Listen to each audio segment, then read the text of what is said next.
నమస్తే, నా పేరు రామ్మూర్తి నాయుడు. సాకేఊరు విలేజ్, కొలమాసనపల్లి పంచాయతీ, పలమనేరు రూరల్ మండలం. మాది.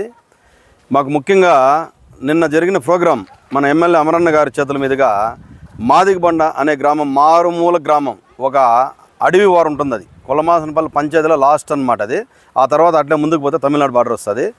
అక్కడ కొన్ని సౌకర్యాలు తక్కువ, ఏమి కానీ బస్సులు కానీ ఆటోలు కానీ ఏమీ పెద్దగా తిరగవు. రోడ్డు అయితే ఉంది, రోడ్డు కూడా ఆయనే శాంక్షన్ చేయించి వేసినారు.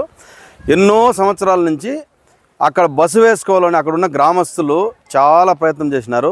ఎవ్వరు ముందున్న గవర్నమెంట్ కానీ ఎవ్వరు కానీ దానికి సహకరించలేదు.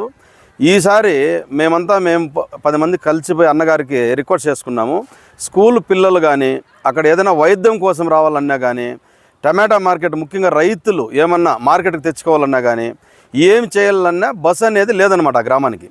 ఈరోజు చెప్పిన వితిన్ 15 డేస్లో, అంటే 15 రోజుల్లో అన్నగారు ఇమ్మీడియట్గా డిఎం గారితో మాట్లాడి ఫస్ట్ బస్సు వేయండి మారుమూల గ్రామానికి, మనం ఎక్కడ లాభాలే కాదు చూడాల్సింది, జనాల సౌకర్యార్థం కూడా మనం చూసుకోవాల్సింది చాలా ఇంపార్టెంటు, కాబట్టి ఫస్ట్ బస్సు వేయండి అని చెప్పి డిఎం గారికి చెప్పి రిక్వెస్ట్ చేస్తే ఆయన నిన్న వేయడం జరిగింది.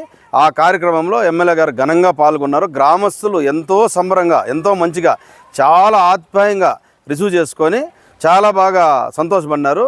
ఈ రోజు నుంచి అక్కడ ముఖ్యంగా స్కూల్ పిల్లలు దాదాపు ఒక 40 మంది వస్తారు. కొలమాసనపల్లి హై స్కూల్కి కానీ, పలమనేరుకి కానీ, కాలేజీకి కానీ. అక్కడ ఒక 120 ఇండ్లు ఉన్నాయి. అదేం చిన్న గ్రామమేం కాదు, 120 ఇండ్లు ఉన్నాయి. 120 ఇండ్లు ఉన్నా కానీ ఎవరు పట్టించుకోకపోతే ఈరోజు ఈ బస్సు వల్ల అందరికీ, అన్ని వర్గాల వాళ్ళకి, నిద్రలేసే టౌన్కి ఎవరన్నా బిజినెస్కో కూలికో రావాల్సిన వాళ్ళకి కానీ, స్కూల్ పిల్లలకు కానీ, ఒక ఆసుపత్రికి రావాల్సిన వాళ్ళకి కానీ, ఒక రైతులకు కానీ, ఎవరికైనా కానీ ఎంతో సౌకర్యమైంది.